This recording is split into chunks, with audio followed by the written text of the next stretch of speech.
ஆனாய நாயனாருடைய வரலாறை இன்னைக்கு நம்ம பார்க்கலாம். ஆயர் குலத்துல திருமங்கலத்துல பிறந்தவர் தான் இந்த ஆனாயர் அப்படின்றவரு.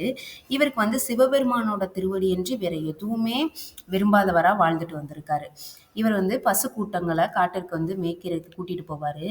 அப்போ வந்துட்டு நல்ல விதமா மேய்ப்பாரு. அதாவது எந்த ஒரு தீங்கும் அதுக்கு அண்டாம, எந்த ஒரு மிருகங்கள்ட்ட இருந்தும் அதுக்கு வந்து எந்த ஒரு ஆபத்தும் வராம, இன்னொன்னு அது வந்து நல்லா பெருகி வர்ற மாரியும் வளர்த்துட்டு வந்திருக்காரு. இவரு கூட துணைக்கு ஒரு 2, 3 பேர் போகவும் செய்வாங்களாம். அப்போ போனவர் என்ன பண்ணுவாருன்னா, ஒரு மரத்துல மூங்கில எடுத்து அதுல துளையிட்டு அழகா புல்லாங்குழல் வந்து வாசிப்பாராம். அதுவும் எப்படி வாசிப்பாராம், சிவபெருமானுடைய திரு ஐந்தெழுத்து மந்திரத்தை வந்து அந்த 7 இசையில கூட்டி வந்து வாசிப்பாராம். அவர் வாசிக்கிறது எல்லாருக்குமே ரொம்பவே பிடிக்குமா. அவர் வாசிக்கிறதுல மிருகங்கள்ல இருந்து எல்லாருமே அப்படியே அதையே கவனிச்சுட்டு இருக்கிறார். அந்த மேய்கிறதா இருக்கட்டும், எந்த ஒரு வேலையுமே செய்யாம இவர் வாசிக்கிறதையே கவனிக்கிற அளவுக்கு அவ்வளவு ஒரு இனிமையான ஒரு வாசிக்கிற திறமை உள்ளவரா இருந்திருக்காரு இந்த ஆனாய நாயனார்.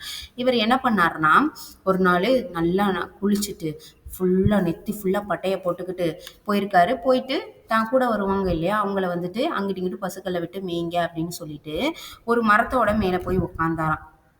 அந்த மரம் பார்க்கறதுக்கு இவருக்கு சிவபெருமானுடைய திருமுடியில இருக்கக்கூடிய பூக்கள் மாதிரி தெரிஞ்சான். அந்த மலர்ல பூத்து குலுங்குன பூக்கள் எல்லாமே.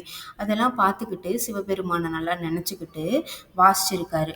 வாசிக்கும் போது பார்த்தீங்கன்னா, மான்களா இருக்கட்டும், யானைகளா இருக்கட்டும், சிங்கமா இருக்கட்டும், எல்லாமே தன்னை மறந்து இவர் வாசிக்கிறதை கேட்கறதுக்கு அவ்வளவு ஒரு ஆர்வமா இருந்திருக்கு. மயில், பசு கூட்டம், ஆயர்கள் கூட தன்னை மறந்து பார்த்துக்கிட்டு இருந்திருக்காங்க. பாம்பு முதற்கொண்டு பார்த்துக்கிட்டு இருந்திருக்கு. இவர் வாசிக்கிற அந்த சத்தம் வந்து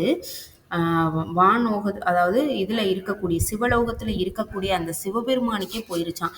அப்ப சிவபெருமான் என்ன பண்ணிருக்காரு, பார்வதியும் கூட்டிக்கிட்டு தன்னுடைய நந்தி வாகனத்துல கீழே இறங்கி வந்து அவர் முன்னாடி நின்றுருக்காரு. வந்துட்டு என்ன சொல்லியிருக்காருன்னா, உன்னோட இசை எப்பவுமே என் காதுல கேட்டுக்கிட்டே இருக்கணும்னு நான் நினைக்கிறேன். அதனால நீ வந்து சிவலோகத்துக்கு வந்துடலாம் அப்படின்னு சொல்ல, வானவர்கள் எல்லாரும் வந்து கற்பக மலர்களை வந்து தூவ, வேதங்கள் ஓத, ஆணாயர் வந்து புல்லாங்குழல் வாசித்தபடியே சிவலோகம் வந்து சென்றடைந்தாராம்.